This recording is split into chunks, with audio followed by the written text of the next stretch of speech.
Okay, the last lesson of Chapter 4 is titled Roots and Zeros, and this is a lesson that builds on previous stuff in a way, especially the synthetic division skill. We're going to utilize that as we look for the zeros, which is another way of saying the solutions of a polynomial function. So let me just get right into some homework examples, and I don't think I'm going to have to do a whole lot of these. This, in a way, is review. The directions are going to say solve each equation, and then we're going to follow that up with how many and what are the types of roots. So you can just answer this part based on what you get for the solutions. So letter A is pretty simple, good way to get started today. We can solve this by factoring because there are factors of -10 that add up to -3, -5, +2. And so my solutions are based on that factoring. I have those. Letter B, just as a reminder, when factoring, you should always look for a GCF first. There is a GCF here.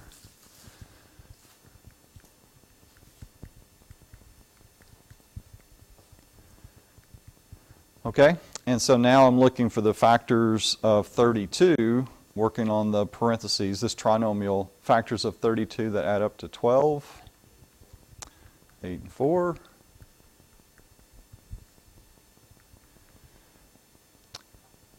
Okay, and so here's the, I think we've said this before, but I'll go ahead and say it again.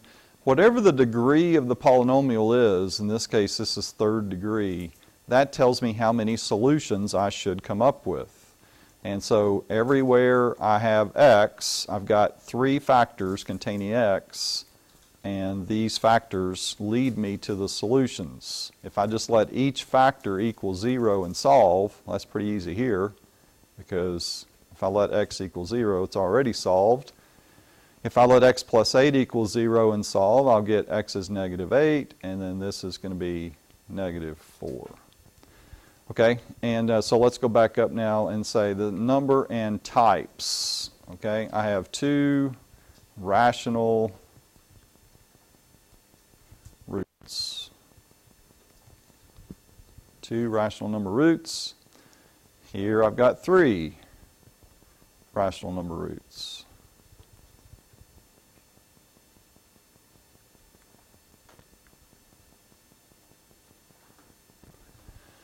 Okay, I'm going to go ahead and do these because this involves some special factoring, so be on the lookout. This is the difference between 2 perfect squares. I don't have a GCF, or else I would start there. But remember, the difference between 2 perfect squares, we factor those in a particular way. This time I'm looking for 4 roots. And so the square root of 16x to the 4th is 4x squared. The square root of 81 is 9. So my factoring looks like 4x squared plus 9 times 4x squared minus 9. And once again, just treat each factor as a separate little equation equal to 0 and find your 4 solutions. So I'm going to let 4x squared plus 9 equals 0 and solve. And then I'm going to do the same thing with 4x squared minus 9. Okay, solving here, 4x squared is -9. X squared is -9/4. Square root of both sides, I get plus minus. Don't forget, I'm looking for 2 solutions out of this, so without plus minus, I'm only going to have 1. So when I do the square root of -9/4, that's going to be 3i over 2.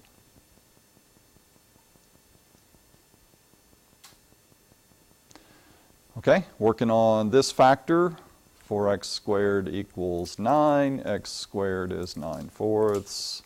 So x over here is just going to be plus minus 3/2.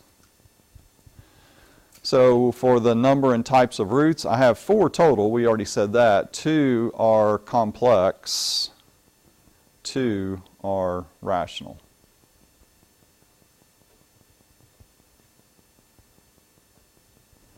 Okay, and since you have all of that written down, I'm going to go ahead and erase this so I'll have room for letter D. So 2 rational, 2 irrational? 2 complex. Yeah, because when you have the number I, they're complex roots.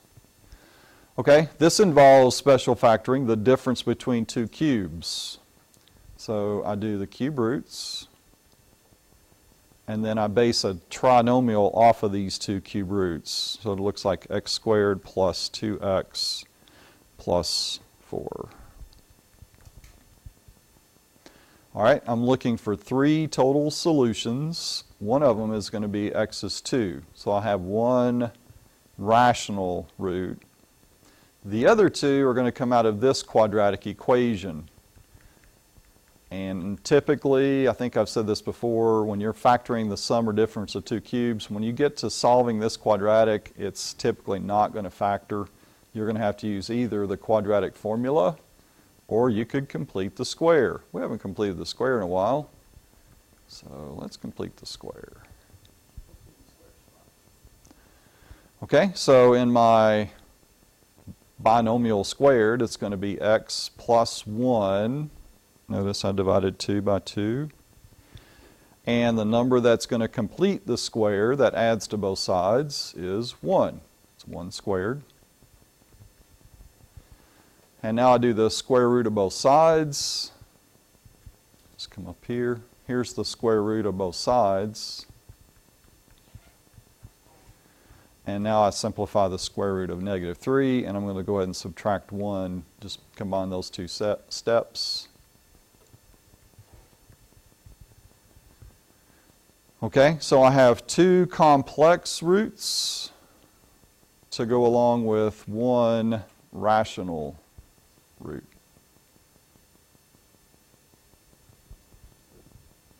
Any questions on A through D, example 1? Okay, part 2 of my notes will involve these problems in your homework. And the instructions are the possible number of positive real zeros, how many negative real zeros are possible, and how many imaginary zeros are possible. And I'm going to introduce something. I don't know if you've seen this before, but we're going to learn, I don't know, have you ever heard of Descartes' rule of signs? René Descartes, famous mathematician. I see somebody that has done this before. So this will just be a review. Here's how Descartes' rule of signs works, and you're going to see in just a minute how it's really helpful when we're solving these polynomials that have large degrees. All right? Well, first of all, I've given you a little table, and you can do the same thing when you're doing your homework to kind of summarize your answer. Let's take, first of all, how many possible positive real zeros, and I'm going to put that information here. Here's how you determine positive real zeros. We're going to go just starting here at the left, and we're going to count the number of sign changes. Okay, so I started positive, I stayed positive, so I haven't changed yet. So here is my first sign change. Okay, so I've got 1, okay, still at 1. Here's 2, here's 3, and here's 4. I have a total of 4 sign changes. So the way I determine the number of positive real zeros is I'm going to write down how many sign changes there were. And I'm going to call this, because there are going to be other possibilities, I'm going to call this possibility 1. Okay, now let's move on to negative real zeros. Here's how we find out how many possible negative real zeros. We replace all of the x's with negative x. All right, so I'm going to show it this way this first time, and then going forward, I don't think you'll have to do this, but here's literally what's happening. Everywhere I have x, I'm putting in negative x.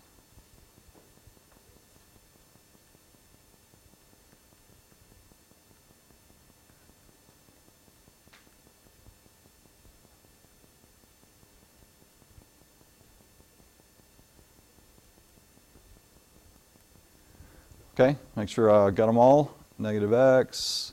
And now I'm going to simplify, and I'm going to do the same thing that I did with the positive possibilities. I'm going to count the number of sign changes after inputting negative x in for x. Okay? Well, if I raise a negative number to an even power, it's positive. So I'm just going to do it like this. All right, I got positive here. What will this next one be? Negative? What about this one? Okay, it's positive here, but positive times negative is negative. Okay, what about this one? Okay, when you raise a negative number to an odd power, it stays negative, and negative times negative is positive. What about this one? Positive. This one? Positive, and of course that one doesn't change. Now we're going to count the sign changes. All right?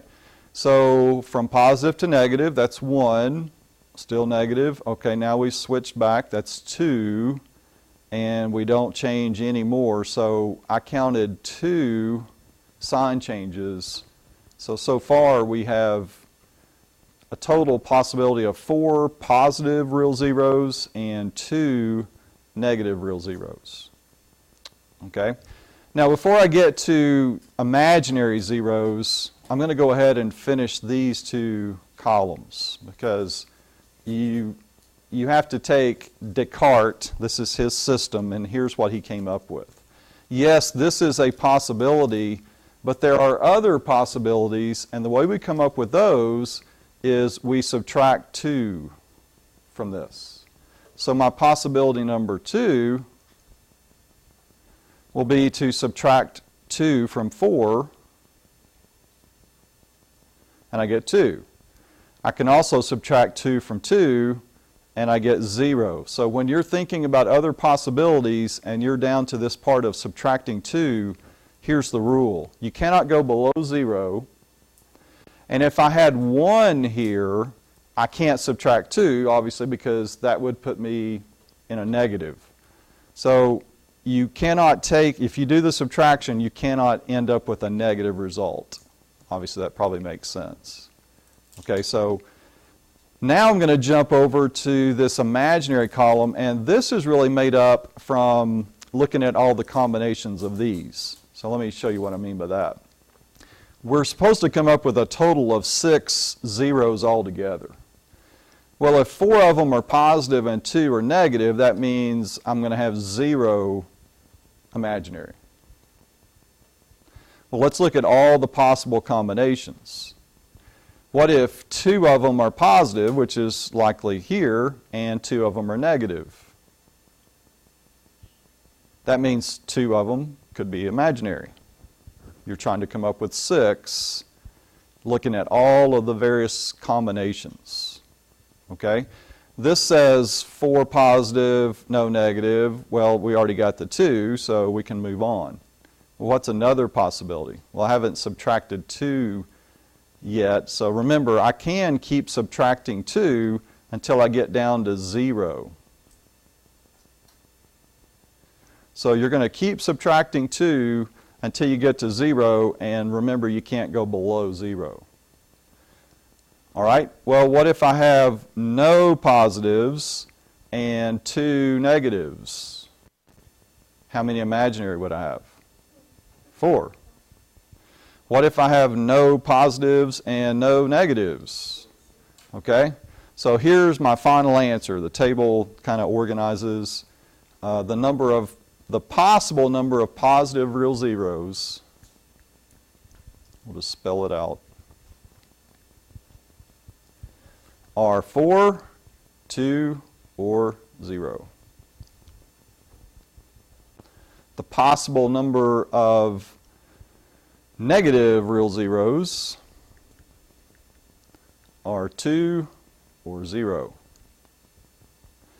And the possible number of imaginary zeros are 0, 2, 4, or 6. And that's the kind of thing that you're going to work through on 27 through 32. And this is called Descartes' rule of signs. Okay, let's try another one.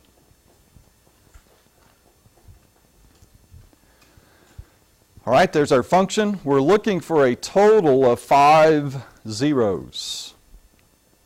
Now we're going to look for the possible number of positive. This is the easy one. How many sign changes do we have?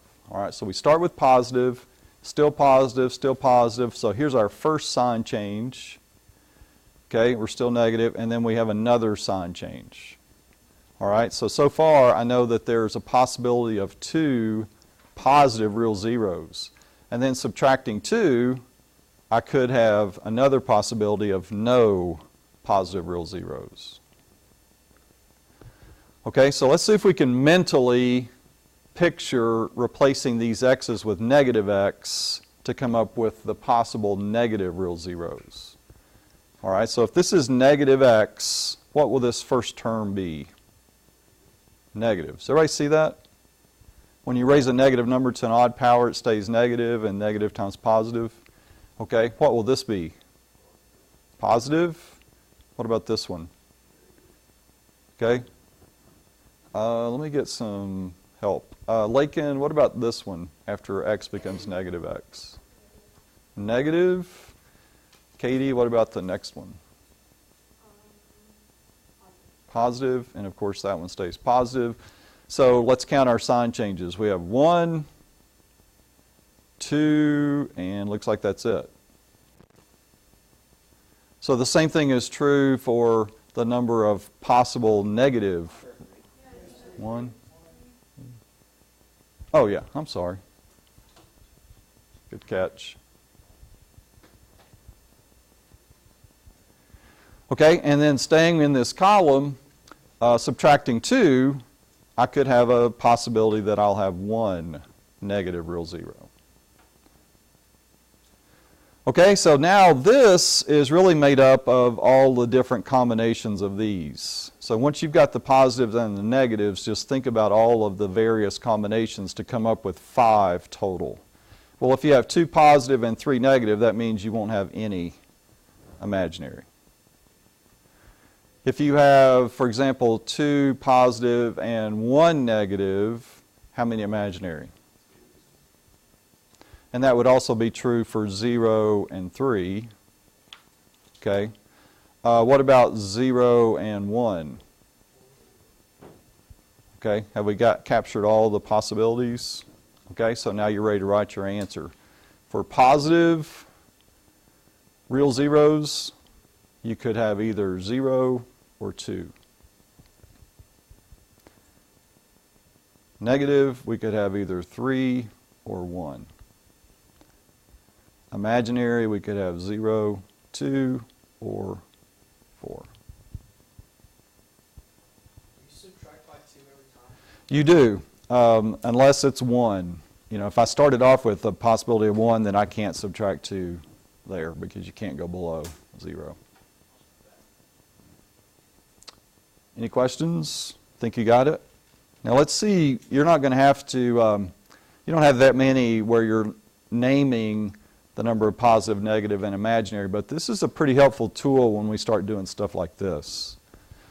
All right, so the directions here on the last set of problems are find all of the real, or all of the zeros. They could be real, some of them could be imaginary. And in this first problem, I'm looking for 3. So the issue here is I can't factor this. If I could, that'd be great. But I can't factor, and it's not obviously quadratic. I can't use the quadratic formula because it's cubic. So the way we solve these guys that are 3rd degree and higher is we start with what is known as the rational root theorem. And you're going to see this again in pre-calculus. This is a good pre-calculus lesson, actually. In a nutshell, here's what the rational root theorem says. I can have possible rational roots that are made up of a fraction consisting of the top part of the fraction will be all of the factors of this last number, this constant. So I'm just going to make a list of all of the factors of 4. Positive negative 1, positive negative 2, and positive negative 4.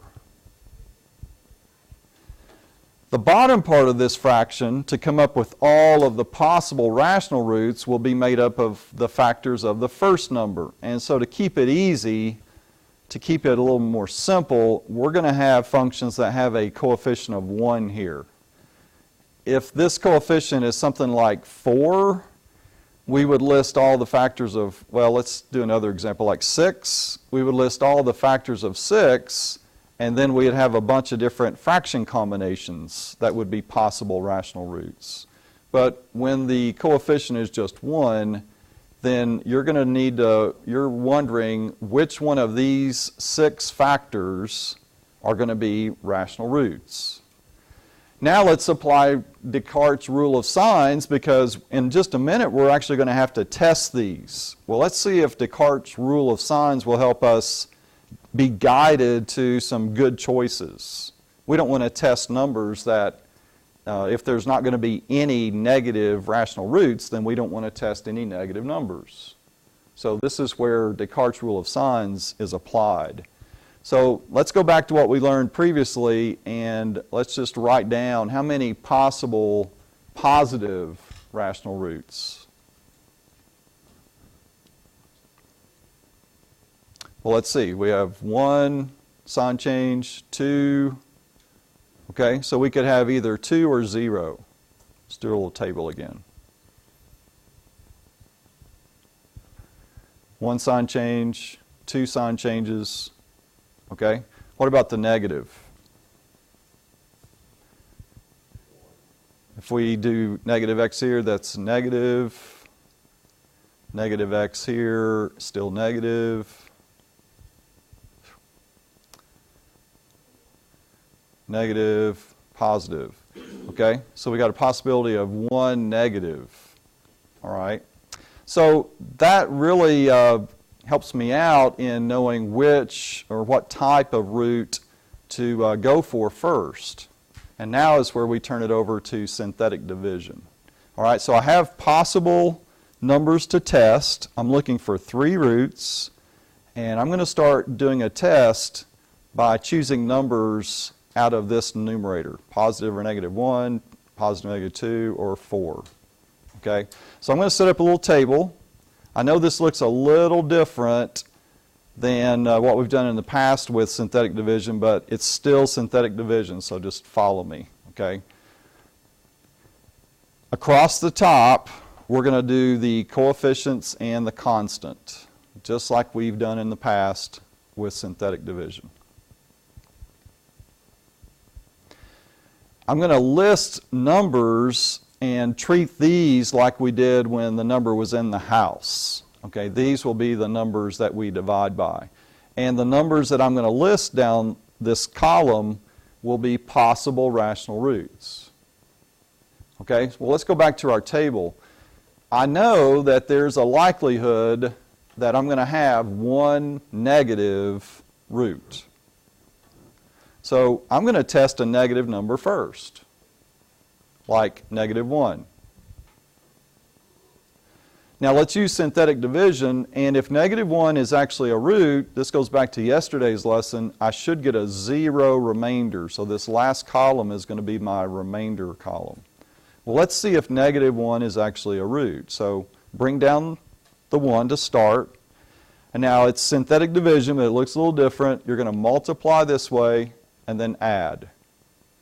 Negative 1 plus negative 1 is negative 2. And then just repeat. Multiply this way. 2 plus 2 is 4. Multiply this way. Negative 4 plus 4. We have a winner. The board is jumpy.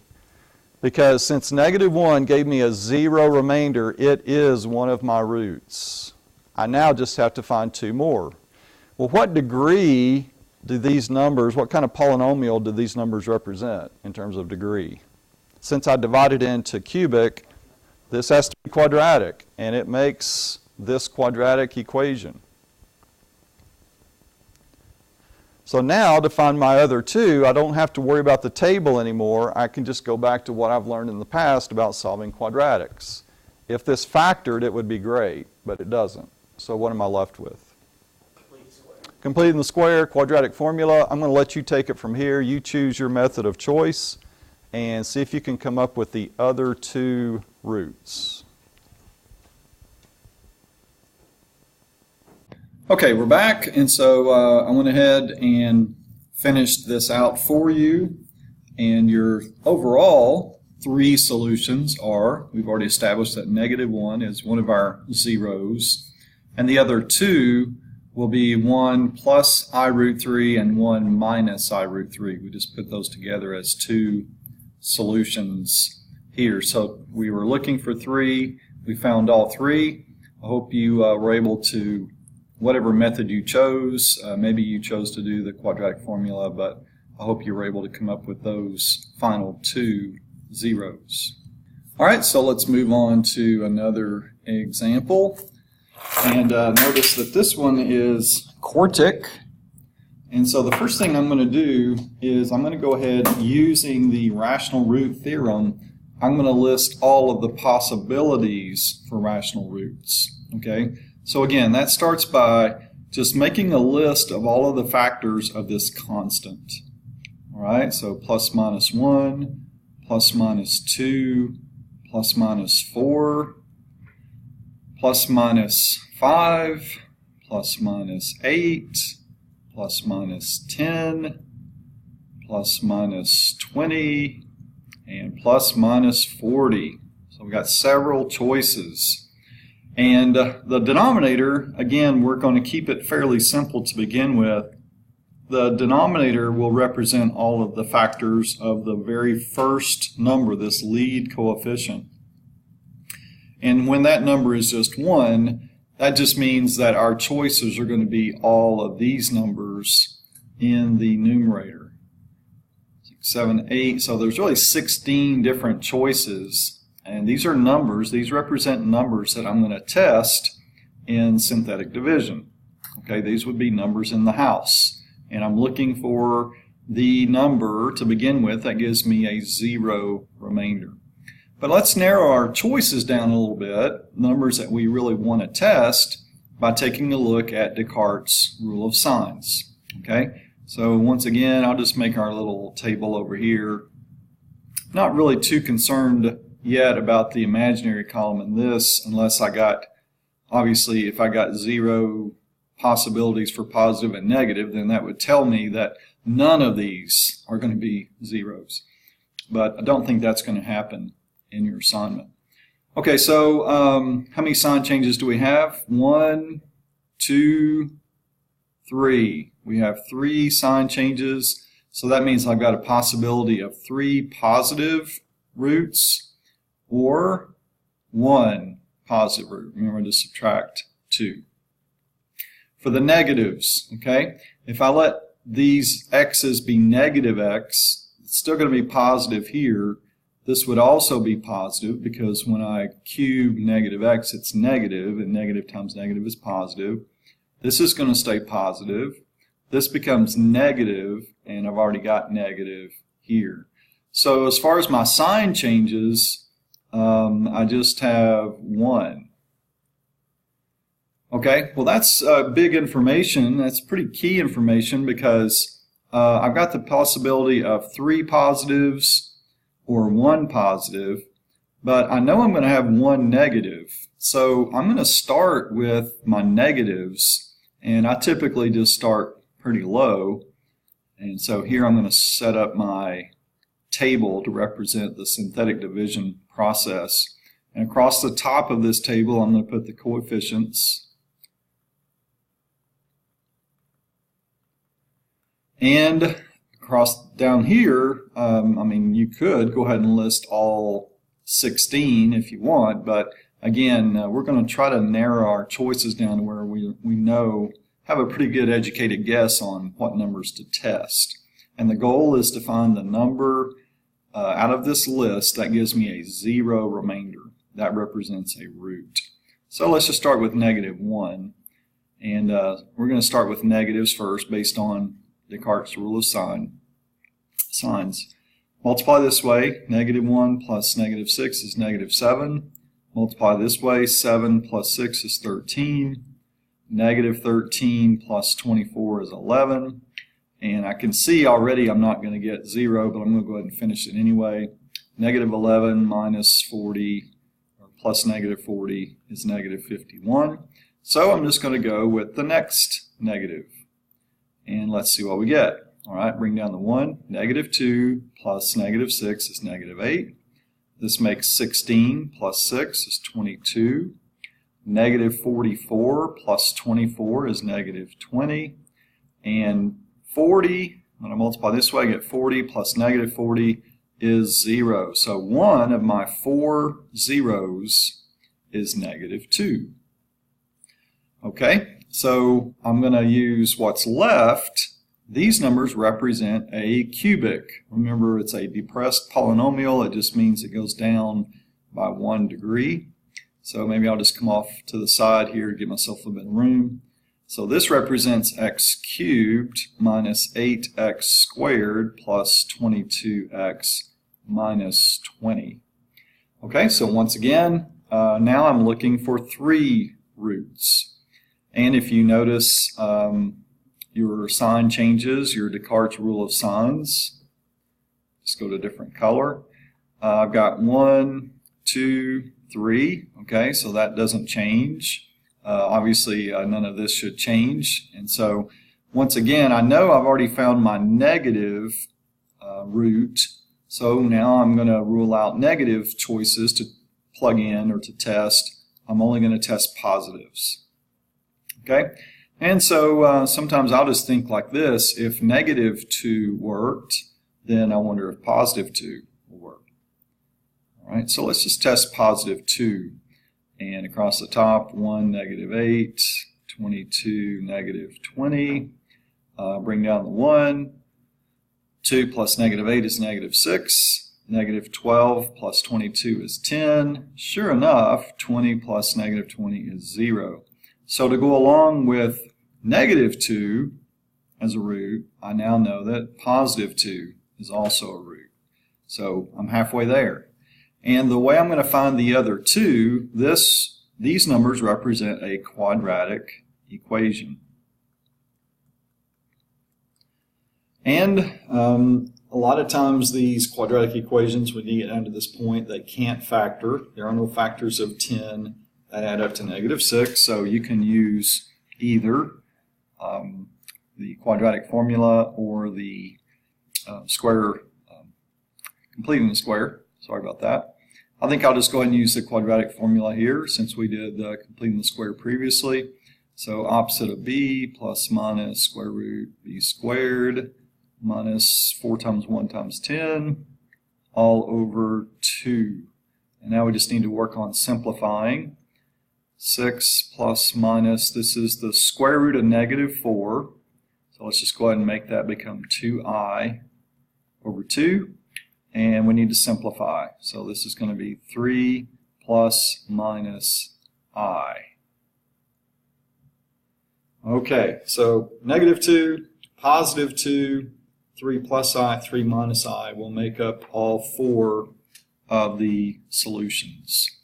Okay, so hopefully you have this written down in your notes, and I'm going to erase this so that I can go ahead and get the answer here. Or maybe I can just squeeze it in. Let's see if we can use this little area. Because I don't really have a lot of choices like I did up here. The rational root theorem says to list out the factors of negative 3. That's plus minus 1, plus minus 3. So not a whole lot of choices. And that would technically be over plus minus 1. So just want you to remember that. That's technically what the rational root theorem is, and these represent numbers that I will test in synthetic division. But let's not test more than we have to. Let's see if Descartes' rule of signs will lead us in a good direction for numbers to test. So let's take a look. Sign changes just have 1. So I know there's going to be a positive root. And for negative, let's see, that will make positive. This would be negative. This stays positive, positive, negative. 1, 2, 3. Okay, I'm going to have 3 possibility of either 3 or 1 negative roots. Well, since I know I've got 1 positive root, I'm going to test a positive number first. All right, so let's see what we get when I choose positive 1 from my list. My list of possibilities are 1, negative 1, 3, negative 3. 1, 2, 2, negative 2, negative 3.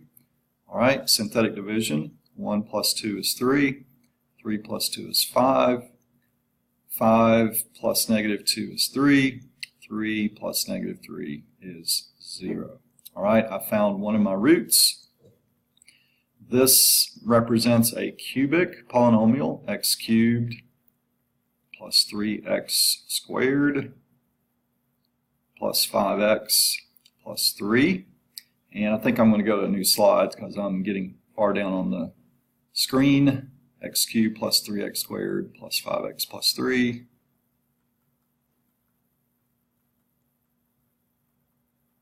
All right. And I've already taken care of the positive, and so now since I'm looking for a total of 4, I'm going to choose a negative, definitely, and I'm just going to choose negative 1 and see what I come up with. 1, 3, 5, 3. Bring down the 1. Negative 1 plus 3 is 2. Negative 2 plus 5 is 3. Negative 3 plus 3 is 0. All right, so I got my second 0, and then I make a quadratic equation out of these numbers and solve it. And unfortunately, it doesn't factor, so let's use the completing the square method again, just for practice sake. X plus 1 quantity squared. I'm going to be adding 1 to both sides. Square root of both sides. Plus or minus I square root of 2, and then subtract 1 from both sides. And I got my final 2 solutions. So you don't have to list them all, but once you find them in synthetic division, if you will circle the numbers that represent roots, and we found all 4 of them. Positive 1, negative 1, negative 1 plus I root 2, and negative 1 minus I root 2. Okay, I think that's our last example, and those are the problems I want you to work on for practice. And if you have any questions, let me know.